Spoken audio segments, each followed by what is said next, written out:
تازہ ترین ویڈیوز کے لیے چینل کو سبسکرائب کر کے بیل آئیکن اور آل نوٹیفیکیشن پر کلک کریں تاکہ آپ کو ملے ہر اپڈیٹ سب سے پہلے۔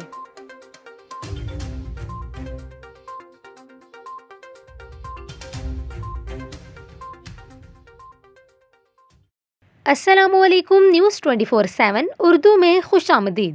ناظرین، آپ کو پڑوسی ملک سے خبر دیں جہاں دارالحکومت نئی دلی میں سردی کا 15 سالہ ریکارڈ ٹوٹ گیا۔ نئے سال کے پہلے دن شہر دھند میں ڈوبا رہا۔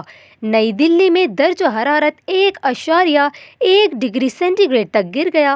بھارتی محکمہ موسمیات کا کہنا ہے کہ نئی دلی میں ایسی شدید سردی 8 جنوری 2008 کو ریکارڈ کی گئی تھی۔ اس وقت شہر کا درجہ حرارت 2.4 ڈگری سینٹی گریڈ تک گر گیا تھا۔ اب 1 جنوری 2021 کی سردی نے اس ریکارڈ کو بھی توڑ دیا ہے۔ محکمہ موسمیات کے مطابق دھند کے باعث سورج نکلنے سے قبل تک شہر میں حد نگاہ 0 تھی۔ محکمہ موسمیات کے مطابق 6 جنوری تک شدید سردی کی لہر جاری رہے گی، تاہم کل سے درجہ حرارت بڑھنا شروع ہو جائے گا۔ 4 اور 5 جنوری کو شہر کا کم سے کم درجہ حرارت 8 ڈگری سینٹی گریڈ تک رہے گا۔